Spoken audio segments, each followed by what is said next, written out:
চারিদিকে সব শান্ত, কারণ আজকে 1 সেপ্টেম্বর আর গণেশ পুজোর কিন্তু বিসর্জন। সেই উপলক্ষে আমি চলে এলাম কাকিনাড়াতে। আর কাকিনাড়াতে এসে এতটা স্তব্ধতা যে কল্পনা করা যায় না। কিন্তু কথায় বলে স্তব্ধতা ঝড়ের আভাস দেয়, আর সেই ঝড় আছে সামনে। অর্থাৎ আজকে আমি চলে এলাম গণেশ পুজোর প্রসেশন দেখাতে। তো এইভাবে কিন্তু প্রতিটা ঠাকুর কিন্তু রাস্তায় বের করা হয়েছে, দেখতে পাচ্ছ।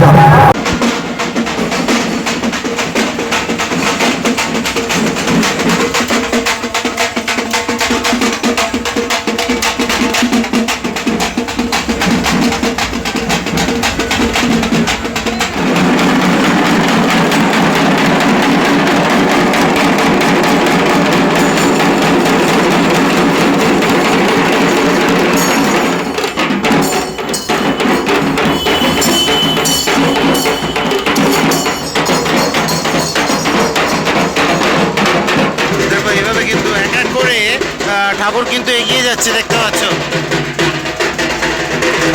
কাকিনাড়াতে প্রথমবারের জন্য এলাম কিন্তু এই প্রসেশনে সামিল হতে। এখানে ঢাক ঢোলের সাথে কিন্তু এগিয়ে চলেছে গণপতি বাপ্পা মোরিয়া। তো আমি আছি উত্তর 24 পরগনার কাকিনাড়াতে, তোমরা আছো ব্যাক বেঞ্চার স্ট্রিটের রথে। চলো এই ভিডিওটা কন্টিনিউ করা যাক। এবার দেখাবো বাচ্চা বালক সংঘ, সেই মোস্ট অ্যাওয়েটেড যে বাপ্পার প্রতিমা, সেই বাচ্চা বালক সংঘ কাকিনাড়ার মানে সবচেয়ে ফেভারিট এবং সব থেকে আর কি বলবো মানে ফেমাস যে ঠাকুর, সেই বাচ্চা বালক সংঘের যে ঠাকুর, সেই ঠাকুর কিন্তু এবার দেখাবো।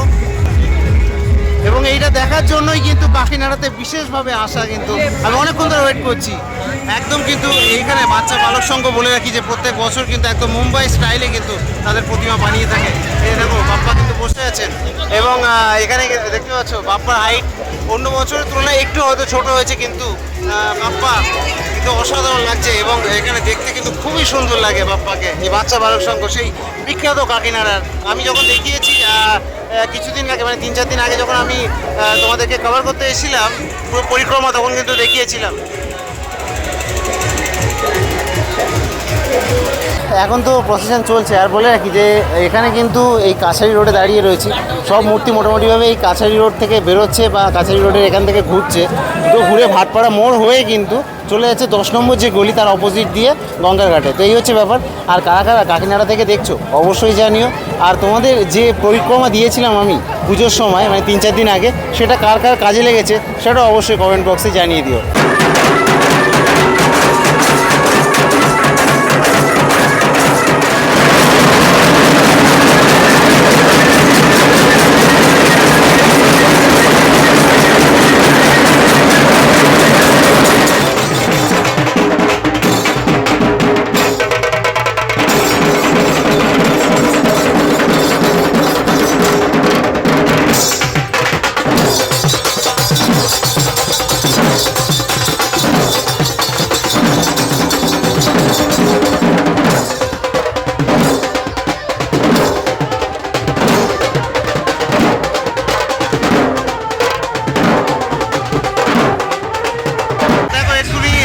যে বাজনাটা গেল তাদের যে ঠাকুরটা, সেটা আমি দেখাচ্ছি। দেখো এই যে এক্ষুনি জাস্ট বেরোলো, মানে কাছারি রোডের ঠিক অপোজিট দিয়ে বেরোলো এই ঠাকুরটা। এবং এখানে তাদের পেছনে পেছনে কিন্তু প্রচুর লোক যাচ্ছে।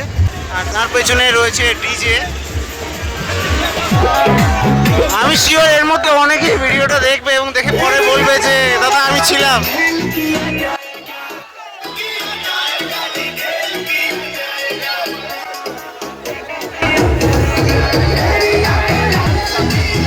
চারিদিকে ডিজের এতটা আওয়াজ যে আমার কথাই শোনা যাচ্ছে না। তোমরা এনজয় করতে থাকো। আর প্রচুর পরিমাণে কিন্তু মানুষ এখানে এই রাস্তাতে রয়েছে।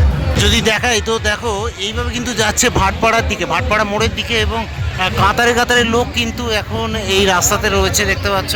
তো এইভাবে কিন্তু ভাটপাড়া মোড় থেকে এই প্রতিমাগুলো ঘুরে আবার চলে আসবে 10 নম্বর গলির ওখানে, এবং সেখান দিয়ে কিন্তু চলে যাবে। এই যে আমরা এখন কাছারি রোডের ঠিক এই মুখটাতে দাঁড়িয়ে রয়েছি। আর এইভাবে কিন্তু এগিয়ে যাবে সামনে সামনে হচ্ছে 10 নম্বর গলি, অনেকটা দূরে আর কি, 200 মিটারের মধ্যে। তো দেখো এখন কিন্তু মেন রোড থেকে চলে যাচ্ছি একদম ঘাটের দিকে, যেখানে কিনা প্রতিমা বিসর্জন হচ্ছে। তো এই হচ্ছে কাকিনাড়া ঘাট, এবং কাকিনাড়া ঘাটে দেখতে পাচ্ছ যে এখানে কিন্তু যে বিসর্জন, সেই বিসর্জনের জন্য পুরোপুরিভাবে আর কি ব্যবস্থা নেওয়া হয়েছে। দেখতে পাচ্ছ এখানে পুলিশ থেকে শুরু করে ক্রেন সব কিছু কিন্তু এনে রাখা রয়েছে, এবং ছোটোখাটো যে ঠাকুরগুলো সেগুলো কিন্তু এসে বিসর্জন হয়েছে আর কি, দুই একটা দেখতে পাচ্ছি। এখন যদি ঘড়িতে সময় দেখি তো 8:30 বেজে গেছে। আর ওই যে দূরে যদি দেখাই তো ওখানে দেখো একটা দুটো ঠাকুর আর কি বিসর্জন হয়েছে, আর বড় বড় ঠাকুরগুলো কিন্তু এখনো আসেনি ঘাটে। 5 নম্বর সাইডিং এর শিব কল্যাণ সমিতির যে ঠাকুর সেটা কিন্তু বিসর্জনের পথে এগিয়ে চলেছে। এই হচ্ছে 5 নম্বর সাইডিং, যেটা তোমাদেরকে বললাম। তো তাদের যে ঠাকুর দেখতে পাচ্ছ, এবং এখানে কিন্তু বাচ্চারা রয়েছে, বাপ্পার আর কি পা টিপে দিচ্ছে, এখানটাতে ম্যাসেজ করে দিচ্ছে, আর বেশ সুন্দর লাগছে কিন্তু ঠাকুরটা, দেখো অসাধারণ সুন্দর। তো দেখো এবার কিন্তু এগিয়ে আসছে মানিক পীর কা রাজা।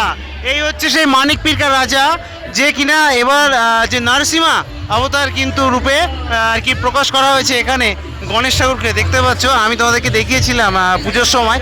এই দেখো মানিক পীর কা রাজা, তাদের যে ঠাকুর দেখো নরসিংহা অবতার, সেই হিসাবে কিন্তু আর কি এখানে গণেশ ঠাকুরকে সাজানো হয়েছে। দেখো খুব সুন্দর, তো আলাদাই একটা আনন্দ লাগছে এখানে এসে। প্রথমবারের জন্য কাকিনাড়াতে এলাম এই প্রসেশনের সময়। আলাদাই আলাদাই আলাদাই মানুষজনের জোশ, দেখো আলাদাই জোশ, ভিড়টা জাস্ট দেখার মতো এখন কাকিনাড়াতে। দেখো একটু জাস্ট,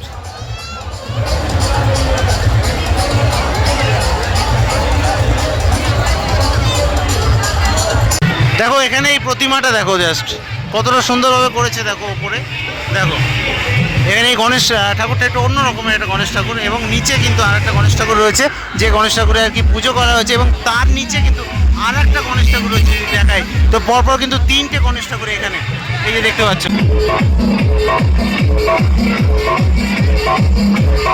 জোশ দেখো জাস্ট,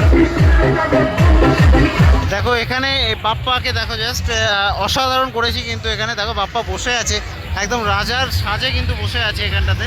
আমি একটু দেখাবো সামনে থেকে, বাপ্পাকে দেখতে কিন্তু খুবই সুন্দর লাগছে। দেখো অসাধারণ লাগছে কিন্তু বাপ্পাকে, একদম রাজার সাজে বসে আছে বাপ্পা এখানে, অসাধারণ অসাধারণ। এইভাবে কিন্তু একের পর এক কিন্তু ঠাকুর এগিয়ে চলেছে ঘাটের দিকটাতে, দেখতে পাচ্ছ। এখানে বাপ্পাকে জাস্ট দেখার মতো, আমার বেশ সুন্দর লেগেছে প্রতিমাটা। এখানে কিন্তু বাপ্পা ঘোড়ার গাড়িতে চড়ে যাচ্ছে আর কি, এই যে দেখতে পাচ্ছ রথে চেপে কিন্তু বাপ্পাকে নিয়ে যাওয়া হচ্ছে। এই যে এই হচ্ছে প্রতিমা, দেখতে পাচ্ছ। আর চলো এগিয়ে যাবো, এরকম পরপর রয়েছে কিন্তু, চলো দেখি এগিয়ে যাবো।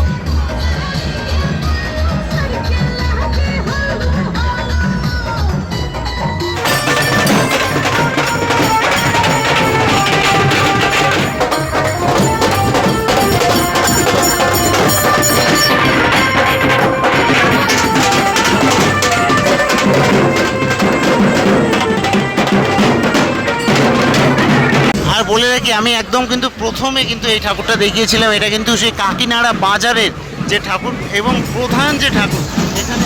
যদি আমি কাকিনাড়া গণেশ পুজোর কথা বলি তাহলে কাকিনাড়া বাজারের কিন্তু এই প্রধান ঠাকুর কিন্তু এইটা, এবং সেটা দিয়ে কিন্তু আমি শুরু করেছিলাম।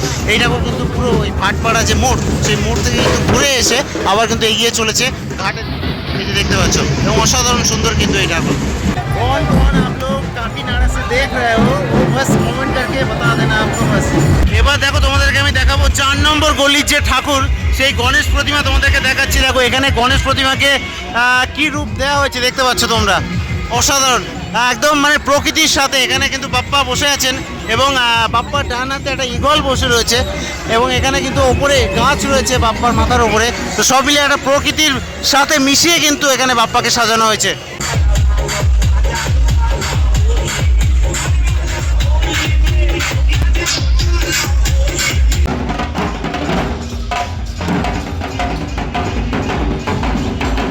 তো দেখতে দেখতে কিন্তু আবার ভাটপাড়া মোড়ের দিকে চলে এলাম, এবং এখানে দেখতে পাচ্ছ যে প্রতিমা সব ঘুরছে এখান দিয়ে আর কি। এই যে যেমন একটা প্রতিমা রয়েছে, এই প্রতিমাটা কিন্তু তোমাদেরকে আমি দেখিয়েছিলাম যখন পরিক্রমা করছিলাম সেই সময়। তো যাই হোক, এইভাবে কিন্তু আর কি ঘুরে আবার কিন্তু ওইদিকে চলে যাবে। তো এইভাবে আর কি চলতে থাকবে। এখন মোটামুটিভাবে রাত যদি দেখায় ঘড়িতে তো 9:23, তো দেখা যায় কত রাত অবধি চলে। আমি অতক্ষণ তো থাকবো না, আমি এখন বেরিয়ে যাচ্ছি। তো আশা করছি তোমাদের ভালো লাগবে।